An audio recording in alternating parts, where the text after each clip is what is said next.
Hello everyone, it's Master Kim again. Welcome to another video series by KT Tae Kwon Do.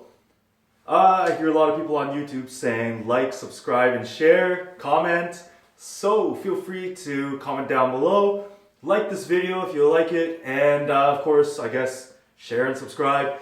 If you want to see more things like this, make sure you say so in the comments, and I'll try a little bit harder on the production value in terms of putting clips together, better transitions, more succinct, as well as trying a bit better. But yeah, otherwise I'm just making this for fun.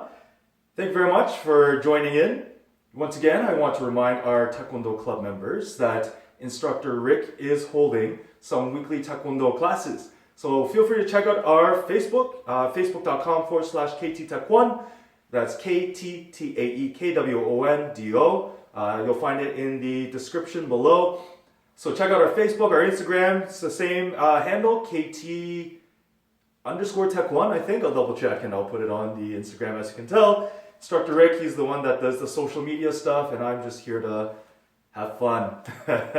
Now, today is going to be a little bit of a fun video session. I'm just kind of go around and show you some different exercises you can do with your upper body and lower body, as well as show you some of the ways that you can build up to this. For those of you that are watching this and you're a little bit more in the advanced level, you can kind of put this video on 2x speed or kind of skip ahead to little different parts, and you'll see the different parts that have the more advanced movements that you can try and see if you are able to do as well. I'm guessing there will be quite a few people out there that can do this, but with respect to our club, stick to the beginning stuff and work your way forward. Again, if you are someone that is not part of our Taekwondo club, please make sure that you follow a doctor's orders or some other healthcare professional. Consult with them before starting and creating a new workout regimen, especially because some of the stuff that I do today is dangerous. Don't try it at home, ladies and gentlemen, unless, well, don't blame us if you get hurt. First thing that I want to talk about is the upper body and lower body strength conditioning, as well as separating them. This conditioning sets you up to be able to do Taekwondo effectively, and that is why the sessions with instructor Rick, those are going to be fantastic. Don't forget that our sister school, Phoenix Performance, over in Mount Forest, they also do online classes right now with Master Reeves. So if you want some extra classes, feel free to check out his Facebook, and I think it's Phoenix Performance Center on Facebook. I'll put the link in the description below as well. Hopefully you'll be able to check that out and you'll see what it's like to do what they do and what we do. It's a lot of fun to do Taekwondo. For those of you that are watching this video that are not part of Taekwondo, and perhaps you just know of me from other places, hello, I miss a lot of you. I hope you're doing well. I know that during these times it can be very scary, so I truly believe that physical health leads towards mental health. It's been shown in a bunch of studies, and most importantly, high-intensity interval training, an article in 2018, just doing one 23-minute session a week is enough to get the same type of benefits, not exactly the same, but very similar to doing it 3 times a week with high-intensity interval sessions. Now, don't forget that high-intensity interval training does require you to work near maximal efforts and then take a break and just repeat. That's why it's called interval training. You can do Tabata style. I like fartlek style when you're just starting out. Fartlek means time play. You just kind of mess around with it. My favorite is sprint interval training.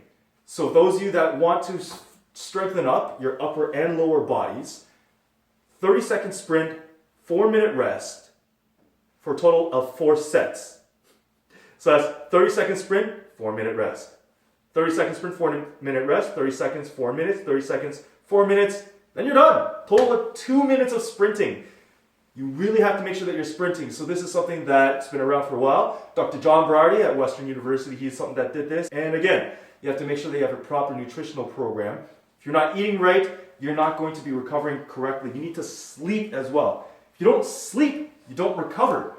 You need to make sure that you're getting a great amount of sleep. So don't stay there at night, checking up online, the news with your phone. Put your phone to the side.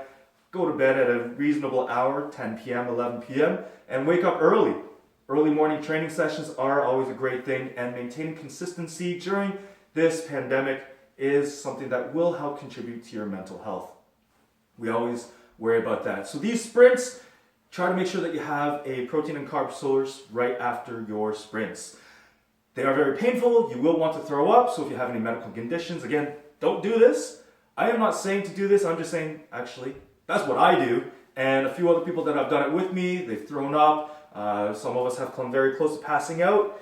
It's not fun to do sprint interval training. It's 30 seconds, all out sprint. When you slow down, you keep pushing hard. Do not try it without the advice of a medical professional, please. I am not a doctor, so don't take anything that I say as medical proof. Those that know me as a teacher also know that I often lie. This video will not have lies that I think of. However, something that comes out of my mouth may not be true. That sprint interval training, it'll blast your intercostal muscles, it'll blast your abs and all the obliques, everything around it, but as well it'll get your glutes, your hamstrings, your adductors, your quads, your calves, tibialis anterior, sometimes the neck. There's a lot of muscles involved with sprint interval training. Make sure that you do it safely if you are doing it. Do it 3 times a week for 2 weeks. Never back-to-back days. You need to replenish your glycogen stores, so you have to make sure you're eating the proper amount of sugars. Fructose does not count to refuel your muscles very well. It fuels your liver quite well, but your liver, that is storing with fructose and less so with glucose. Your muscles, they like glucose. So at Bulk Barn, they have something called dextrose. Dextrose is glucose or corn sugar. That's something that you can put in. It's the only time after your workouts of intense workouts that pure sugar is okay. Not fructose, glucose. So those of you that are thinking, Powerade, Gatorade, I do believe those have fructose, but if you have something like E-Load, that one is just dextrose. It's wonderful. Now, bear in mind again that I am not a medical professional, and the stuff that I'm spouting out of my mouth is just for my Taekwondo Club members if any of them are interested. However, for the rest of you, just eat normal food. You really actually don't need supplements. So, some people like to drink milk, chocolate milk, 500 mils right after a sprint interval training. Some people love to do that. Just make sure you're eating a healthy source for proteins and for carbs. And if you really don't know much about nutrition and diet, there are a lot of apps out there now that are free that are doing this, so you can consult any apps online or websites, and they'll of course go into further deliberation as to what constitutes healthy eating. On top of that, we also want to be able to separate our upper body from our lower body in Taekwondo. When I used to be a whitewater kayaking instructor, it was very important for you to be able to move your boat separate from your upper body, and especially if you're doing a roll, you need to be able to pop through. Your upper body's moving one way while your hips move the other way, and to snap in the hips is a very important thing to be able to get your boat out of the water when you're upside down. We do use skirts, so it's not like your boat would fill too much with water, except it comes through the top. It's a lot of fun to do whitewater kayaking. Not, again, telling you to go do that, but understanding that your upper body being separate from your lower body is important. Because while your foot's going this way, your upper body starts twisting the other way, and being able to manage the two torques is important. And you get that through a lot of core strength. That core strength will be built up through your upper body training. Let's get into the workout portion of this. So this is not a video intended to do workouts with you. It's intended to show you how to do some of the certain things. First up, let's learn how to do proper push-up. Your feet together is also incredibly ideal when you're doing this. However, some people will spread their feet out a bit just for stability. When you're starting out, wider feet does make it easier. When you're doing trick push-ups and calisthenic type plyometric push-ups, having the feet spread out a bit is actually a very useful thing because it helps to keep your balance while you're doing the push-up. As stated before, in class, never tuck your thumbs in and make a fist. If you do that, you're training wrong, so please make sure when you do your fist that you bring it in, down, and if you find that your fingers are kind of sticking out, just readjust your fingers so that instead of being so high up and you can't fully close, just kind of loosen it up and go a little lower. Your thumbs need to tuck in right here. When you do your push-ups, on your knuckles, unless you're doing some trick type push-ups. So when you're on your knuckles, our school, we prefer to do them with the 3 outside knuckles. Some schools, they do it with their 2 inner knuckles. You know what? Honestly, it doesn't matter about what school you're with. It depends on what person you are. If you are physically better at doing them with 2 and it's very comfortable, do the 2 knuckles. And if you're comfortable with the 3, do the 3. All of the instructions that I give will be based on 3 knuckles. Let's go ahead. When you're doing your push-ups, our Taekwondo push-ups, we bring our arms nice and wide. We don't want our arms down here. In close quarters combat, you do have a lot of strikes that come from close to the body and they hit like this. But in Taekwondo, our punches, they come from the waist, well, for Pumse. But a nice strong punch comes from the shoulder and out. So we're going to train our pectoralis muscles and we're going to work our deltoids, so our chest and our shoulders.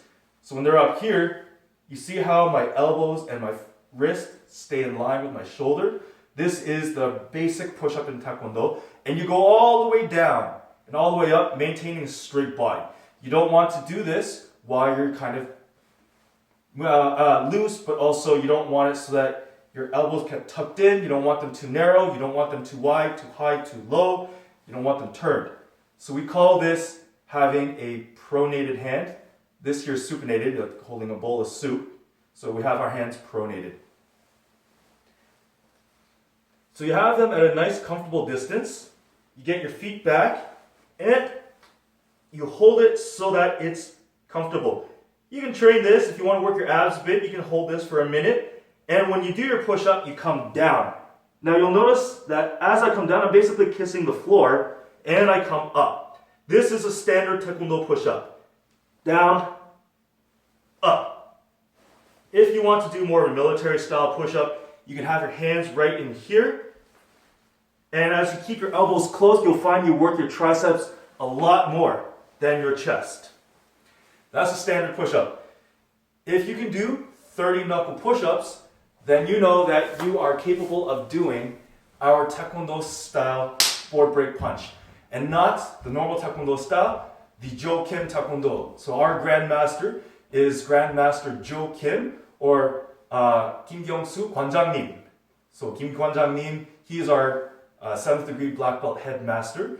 And of course, he is amazing.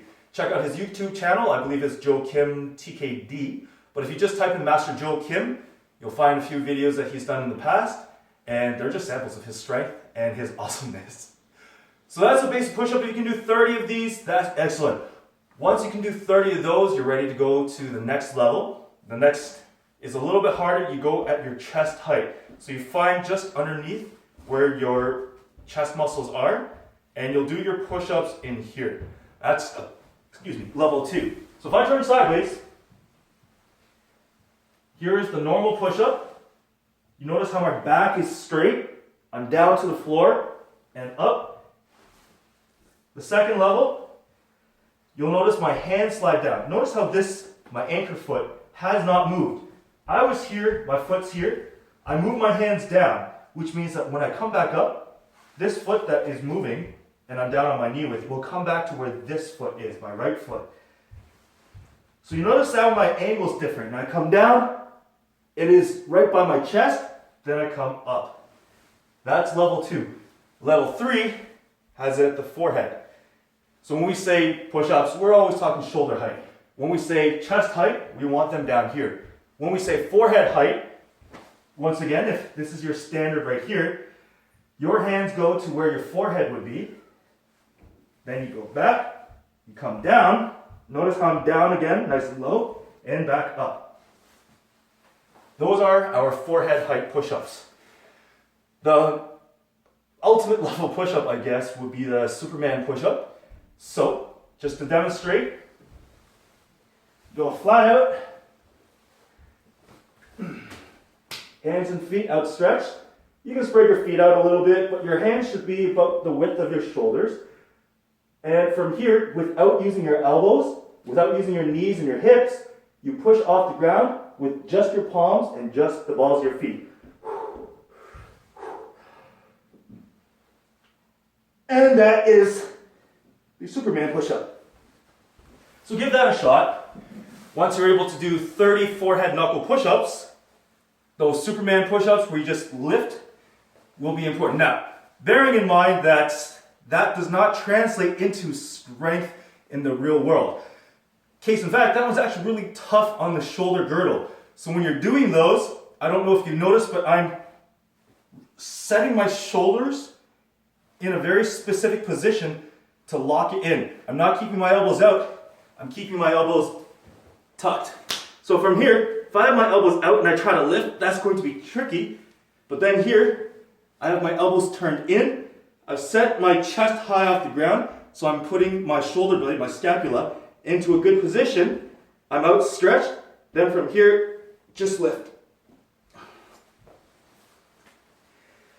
So those are our main push-ups in our club KT Tae Kwon Do. Now for the fun push-ups. I am fairly decent at clapping push-ups. These are the fun push-ups. In order to do clap push-ups, you have to understand a few basics about physics, how to move your body. So I'm going to teach you a little bit, because the most claps I've ever done, I believe, was something around 25. Then I got really bored and I went back down. And those 25, and I was standing. So if you can throw yourself up as high as you can go, literally to the point where you can stand, you can do an unlimited amount of claps until you're bored. Then you just come right back down. And of course, being able to catch yourself without breaking your face and your body is an important part of doing these clap push-ups. So that is why in Taekwondo we also train how to fall, well, with our club, because we don't want you to fall and hurt yourself. If you fall and you get hurt, I mean, sure, in a few styles of Taekwondo, we like kicking and falling down right away so that the opponent can't get a score on us. Thankfully, the rules no longer allow you to fall after a kick. In order to get the points, you have to stay standing. But in real life, you know, literally just walking outside, not even a patch of ice, you just kind of trip on a little tiny crack in the ground and you fall down. You can either outstretch your hand and break your wrist, break your shoulder, break your elbow, or you can outstretch your hand and absorb the impact and be completely fine. Maybe a few scrapes, but that's it.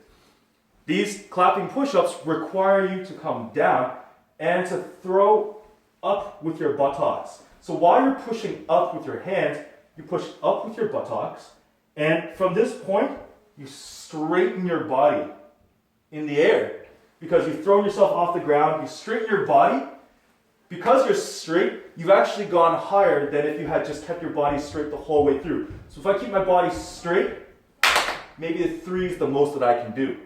But if I push with the buttocks, then straighten, you get quite a few. So this is for some of our more advanced viewers who are able to do 1 clap push-up, but can't really do 2 or 3.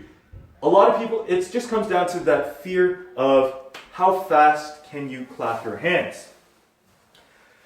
That is why we train the hit, and you go through nice and fast. We saw that in the last video, and as you know, there's a progression to that. So make sure you are working on those if you want to work on the clap. So when you clap, you need to be able to do it quickly, and then just return to this position and absorb the impact. So let me show you what 1 clap push-up looks like. From the push-up position, if I were to keep my body straight, it's a lot harder to do it. I tried not to bend my body too much. So once again, I'll show from this side. I come down, keep my body straight. Oh, it's very hard to do 1 clap because you're keeping your body straight. But now watch my rear end, how I throw myself.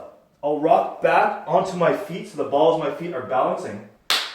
Then I'll come back down. So instead of having my normal longer stance, I might narrow it up a little bit. I come down, you see my bum is already a little up, and I push this way, throw myself off the ground,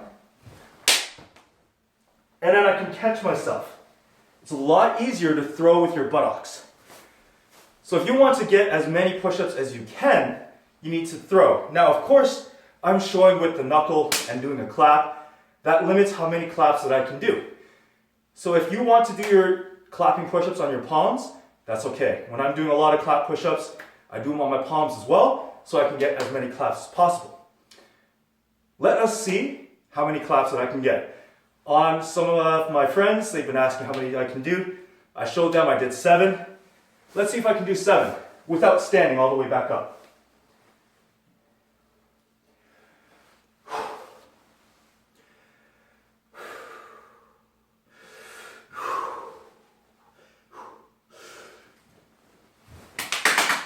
Oh, nope. So right now it's just 5. But let's see if you can do more than 5.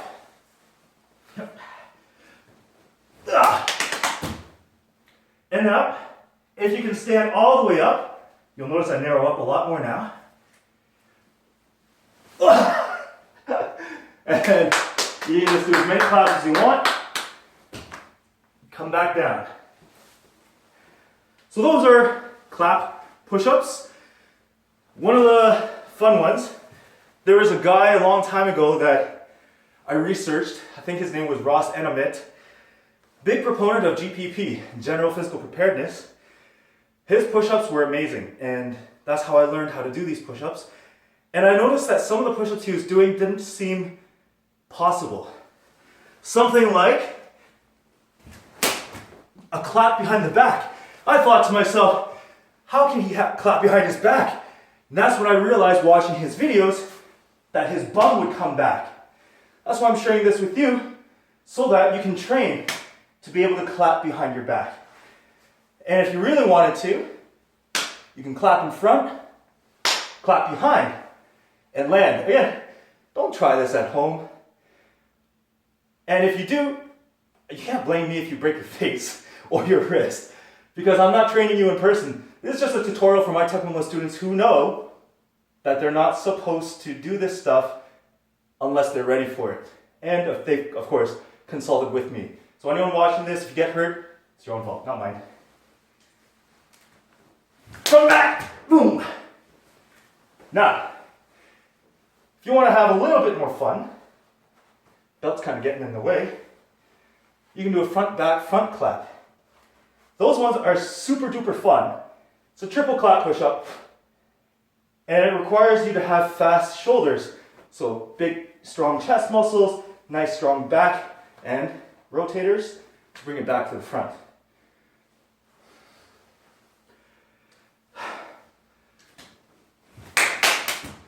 Did you notice how my bum went up? I kind of straightened up and then I landed. That landing is important because you want to make sure that you're able to absorb. This is where it differs from the Taekwondo style land. Pay attention to my elbow positioning. They're no longer out here. So I'm not worried about how strong I can punch. I'm worried about how fast I can be and how I absorb my weight effectively. Excuse me.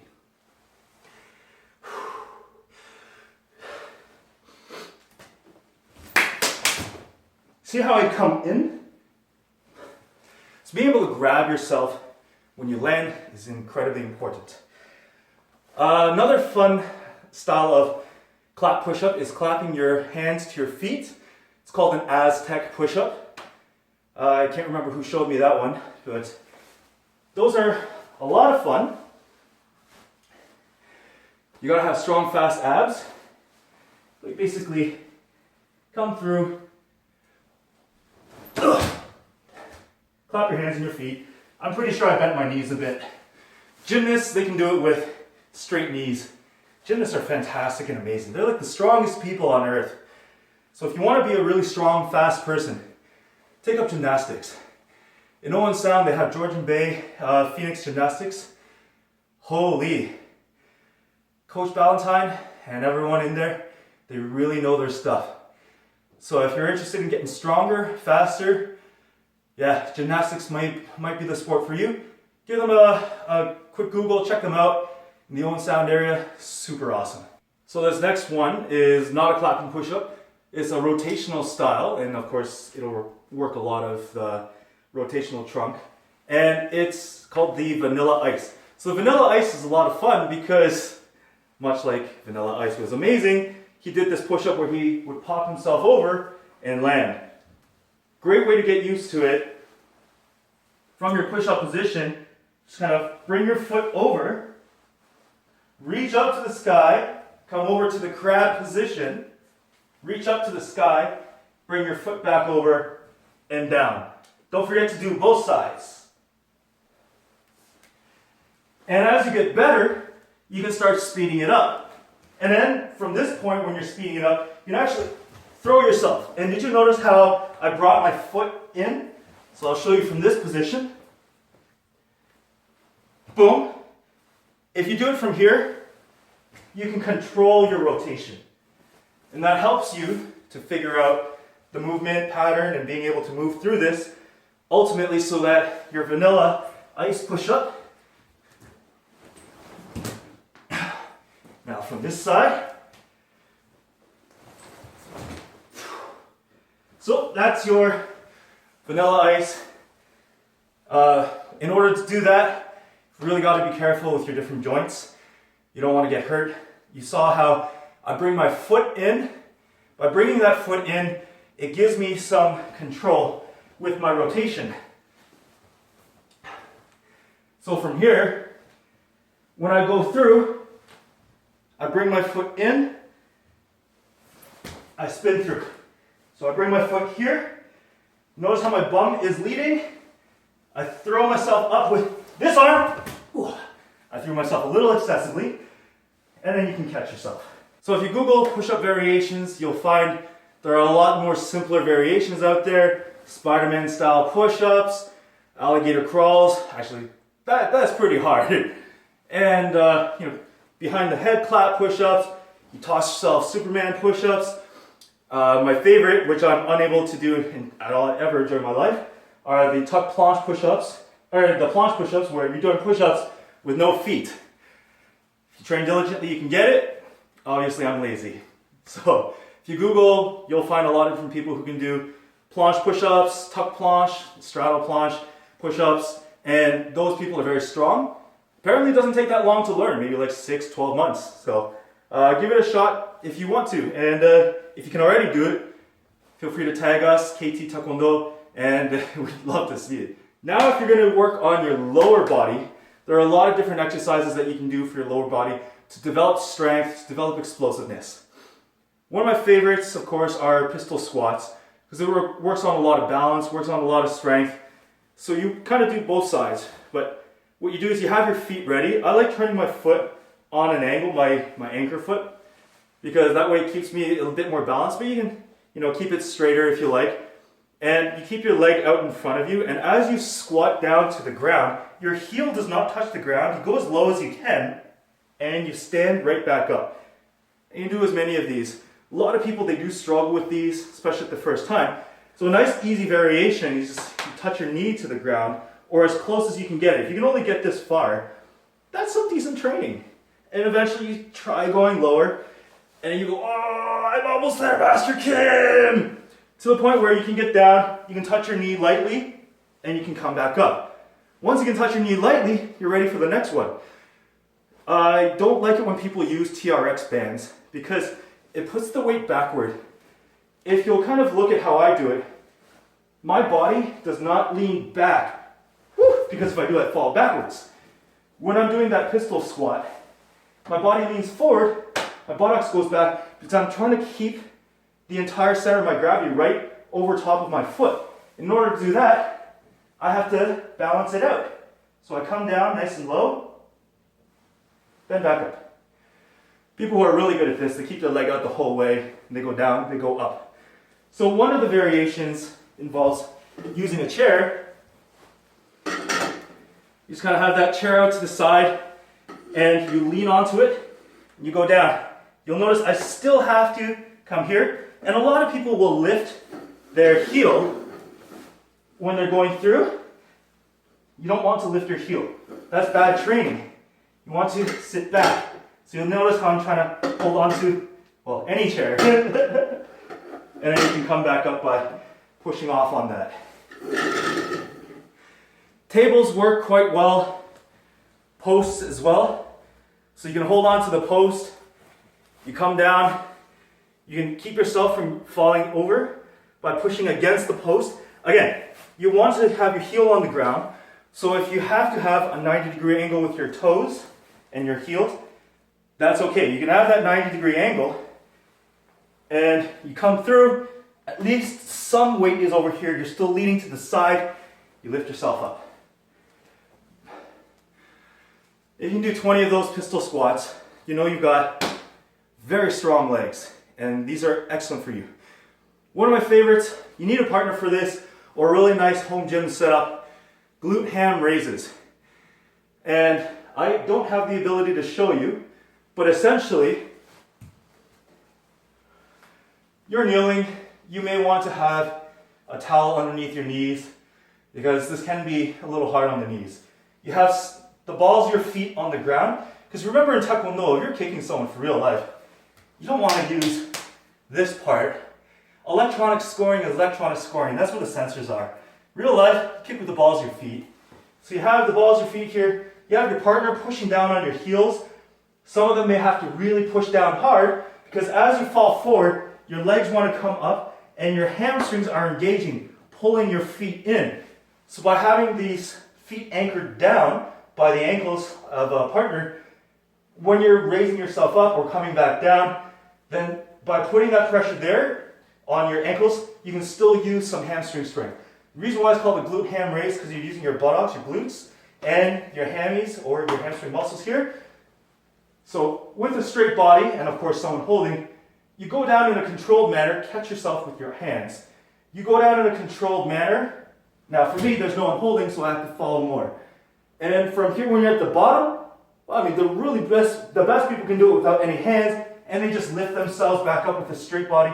Sometimes they'll lead with the buttocks a bit, and they'll come through. So if you can go down, you go down, and then when you come back up, you're gonna have to throw yourself. Ooh. Now, I'm leading with my buttocks, and then my body, because there's no one holding me. The harder you can throw yourself, the straighter you can make your body, and pull using your glutes and your hands. A straight body pull is much better than a bent body pull. I'll see if I can get myself a partner. Glute ham raises are excellent to develop strength. Hey baby, do you want to help 아빠? 아빠 도와주고 싶어? 이리 와. 용아, 이리 와. Alright, so I managed to secure myself a partner. So I've got myself a little bit of a pillow here for my knees. When you go down, you want to make sure that your partner's pushing down nice and hard. And as they're pushing down hard, you want to make sure that when you come back, don't bash them in the face. So make sure you tell your partner that the second phase of the movement is to throw yourself back here. This is my little girl. So when you come down, keep your hands in front, ready to catch yourself. You see how I'm going down nice and controlled? A bit more pressure, please. Okay, so again, straight body, so that you can use more hamstrings, more glutes. When you fall, you fall. It's See how I'm able to bring that buttock up straight with my body. So when you come down, nice and slow, hold tight. And then, and then when you come up, again, you toss yourself up. Okay. Oh, you're not holding. And so when your partner doesn't hold, you see how your foot comes up and your bum comes back. Try to hold it. So, hold it tight. And then, see how you bring it up straight. Boom. Okay, thank you.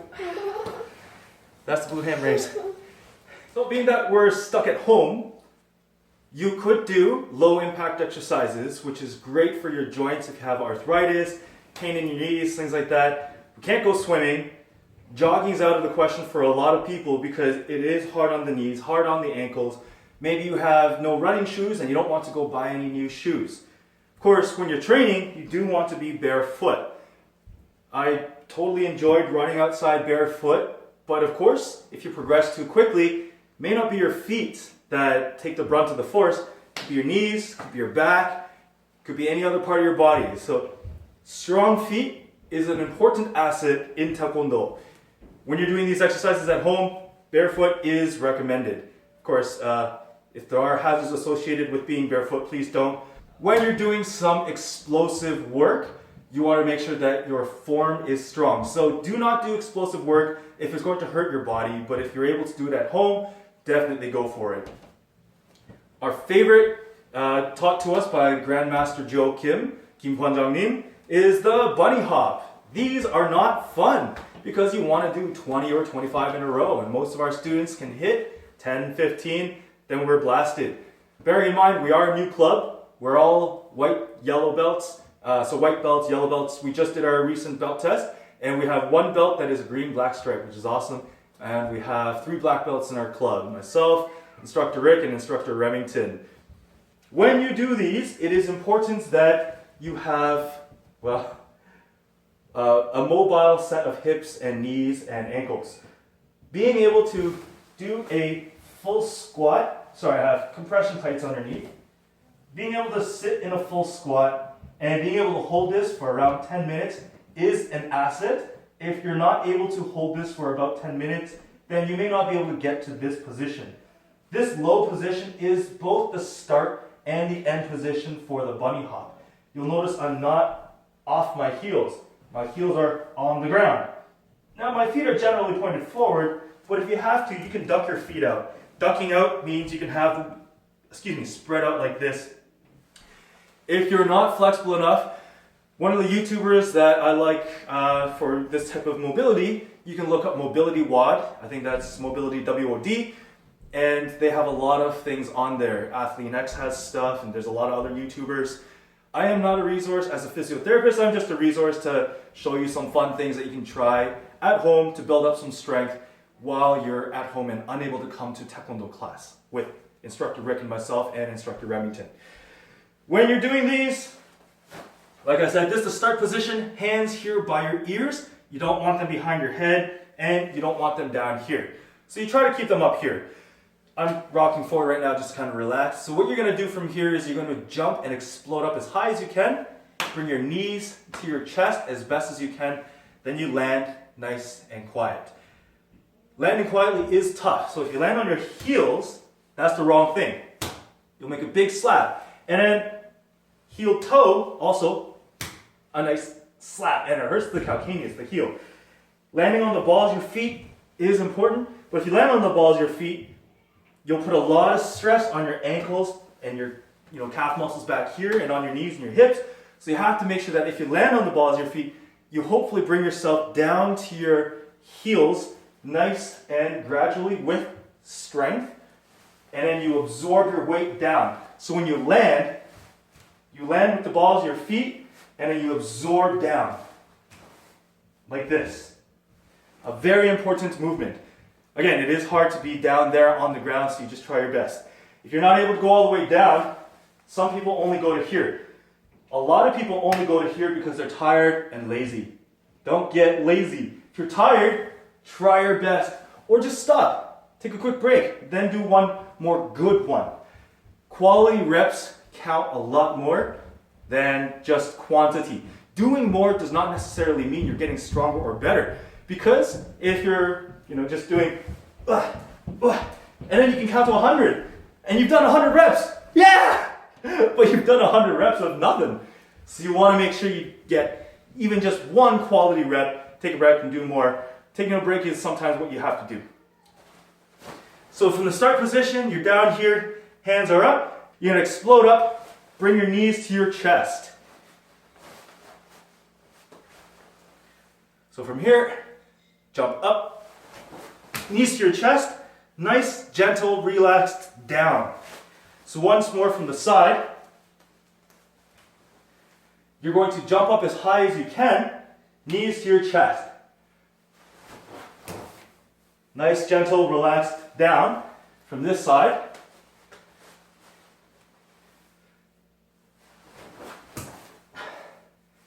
So those are our bunny hops. They're fantastic. Do as many as you can in a row, 15, 20, 5, whatever it is, these are great. Explosive movements help translate into improved athletic performance, at least in Taekwondo. Not always the case. Another explosive movement are the star jumps. I've talked about that in the last video, didn't effectively show it. So a star jump, when you jump up, you're spreading out your hands and your feet. Principle is basically the same. You start as low as you can, then you go up. If you want to touch your hands to the ground, you may. Bearing in mind that if you bring your hands to the ground, typically that means that your body weight is now leaning forward, which is great because when you do your star jumps, now you're also having to lift your back and then do the star. So if you make things harder for yourself, you do actually use more muscle, but you also increase your risk for injury. You might actually not lean back, you might lean forward and then fall on your toe tips or fall flat on your stomach. You might lean too far back, land on your tailbone. There are risks associated with any exercise. Literally, writing with a pen is more dangerous to me than walking up the stairs. Mostly because I've kind of cut my hand open with the pen a few times. It's the joy of marking. I mean, increased risk because you sit there for like 10 hours marking. Okay, star jump. Hopefully you can see my hands. I highly doubt you'll be able to, but they'll reach out this way. And I can't jump very high. So you start down here, boom, boom. You see how I'm kicking my legs out? Boom. Try really hard not to hit the ceiling. So doing those star jumps are great. Obviously, I'm not paying attention to my form, but you just try your best. You'll be able to do those. Much like the bunny hops, if you can do hopefully 20, 25 of those, that'll be great. And don't just stop at one set. I mean, do one set while you're learning how to do these, but start adding more.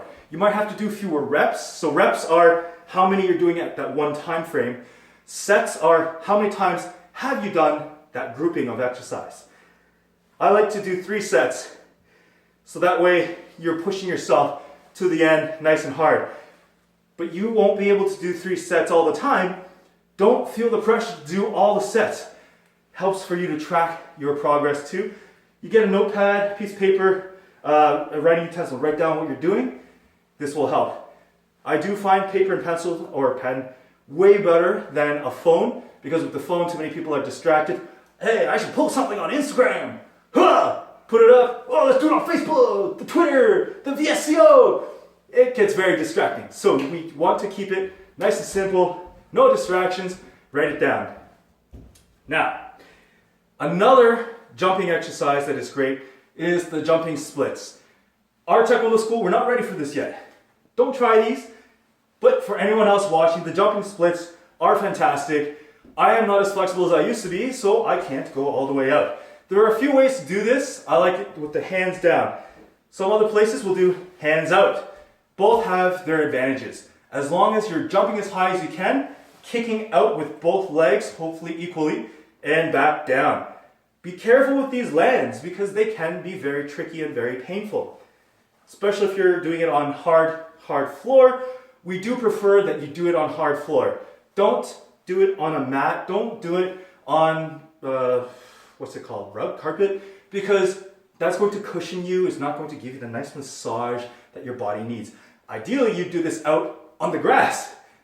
But again, there are hazards associated with that. In order to do this, you don't want to go all the way down anymore. We're not trying to develop that strength anymore. What we're trying to do is develop just an instant explosion. So you only need to get maybe a 45-degree bend, if that, maybe not even that much, and you want to explode. This is where your calf muscle comes in very, very hard, because you want to be able to throw off like this. It's not just your quads that are extending, you're also using your calf muscle to throw yourself off the ground. It all has to work in sync, so that when you jump, you're able to jump up and land appropriately. So I'll show you with the arms down version. Once again, you throw yourself up. You notice how my body bends forward to bring my arms down. When I'm landing in a nice bend position to kind of mitigate the pressure. If I keep my arms out, you'll notice my body stays a lot higher. So I'll show you from the side angle with the arms coming down. See how my body leans forward. Now I'll do it from a side angle again with the arms sideways. Now when I land, I'm much more upright, as you can see, and I'm not going down to absorb. So I'll show from this side.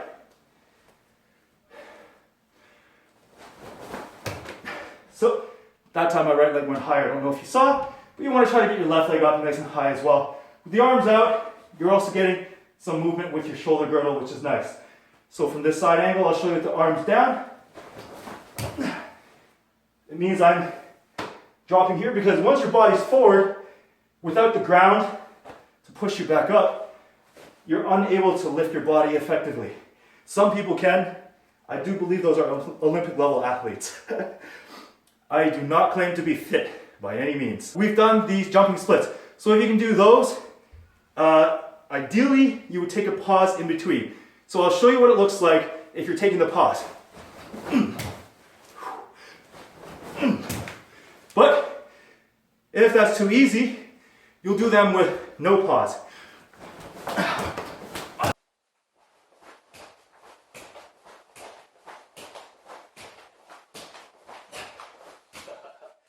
Another fun variation of jumping kicking that we used to do is a fun multi-step one. The first step is jump up. Second one, you bend your knees and you go up. Second one, you bring your legs straight out in front of you. That's all, just one.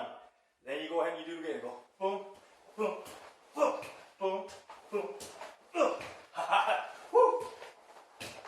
So you just keep doing those over and over and over again. You will find you get toasted very quickly. And of course, it's very difficult, so you might throw up, which is, I don't feel like throwing up right now, but I can imagine. After doing 20 of those, I don't think I'd be standing. So basic jumping ones that you can do for your lower body. Now, let's think about what we can do for our core, our abs. Something fun that you can do with your core are something called windmills. Windshield wipers, sorry.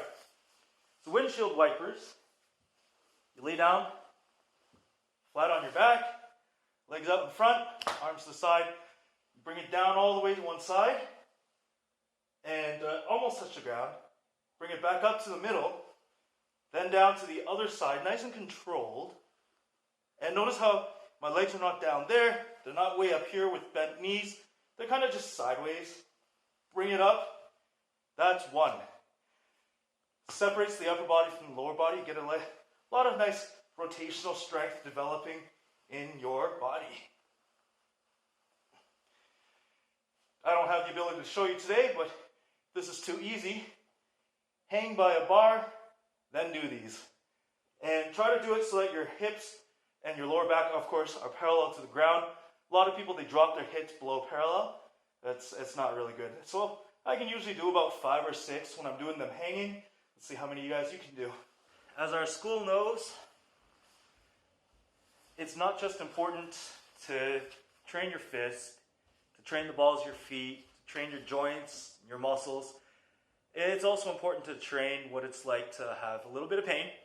So just to finish this video off, I want to show everybody just one last exercise where it's a variation of what's called a suicide. In breakdancing, you do a front flip, and instead of landing on your feet, land on your back. Literally called a suicide because it's painful, it's hard. And you're doing something to just deliberately bail. And of course, in everyday life, you do get thrown around a lot, and of course, you might fall on your own. So the last thing you're going to do is kind of practice what it's like to feel that pain. So you're going to lay down flat on your back. Hands up here. Always keep your chin tucked into your chest. Again, don't do these at home unless, everything I said. I'm not a doctor. I'm not a physiotherapist or anything. So keep this tucked in. Do not let your head throw itself back. So you'll notice you'll get a lot of neck strength involved. If your neck's not strong enough, you won't be able to do this. Strong neck is also important when it comes to fighting. And from here, you just kind of throw yourself up into the air and try to land back down flat on your back and absorb that pressure with just your back. So you start off light. You'll notice I pump my arms too, so I can get flat. And by starting light, you can also feel, on this one, I hit with my tailbone first. So there we go, that's a bit more of the back. So you just progressively start adding more and more to feel where it is that you're going to add some of that pressure. And the idea here is you want to feel that pressure go into your body. You want to relax. You don't want to go to the point where every one of these that you're doing hurts so much.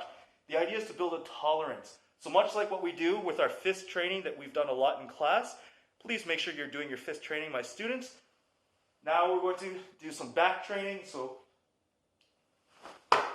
go a little higher, you land a little harder, go much higher, land a little harder, and I think that's about as high as I can go. After that, it's all about just standing and falling on your own. Thank you very much, everybody. This was kind of fun for me to do. Hopefully you enjoyed the little guest appearance by my little girl. And as always, please be safe during these times. Please follow all the local rules and regulations as bound by your government. And train on your own, have a bit of fun. Again, this is not really a video telling you that you need to do this stuff. This is just kind of introducing you to a few things, giving some tips and tricks on how to do a few things, and also giving you an idea on how to strengthen up the upper body and the lower body. Future video series will be a little bit more Taekwondo, actually Taekwondo based. Again, if you do want to do more Taekwondo training, don't forget that instructor Rick does offer that, so don't forget to check out our Facebook and our Instagram. And I believe it's our Facebook that has that, facebook.com/KT Tae Kwon, link in the description below.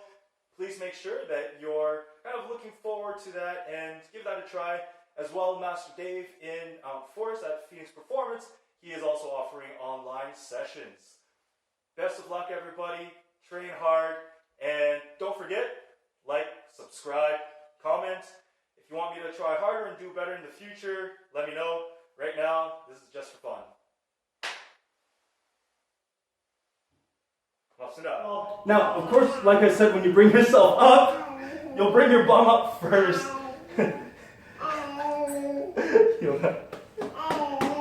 잠깐만. Okay, so when you bring yourself up, 미안해, 영아. Okay, so hold hard. Don't let me pull your head. Yep, there you go. I'm worried about her. She's Hold hard. am. Okay.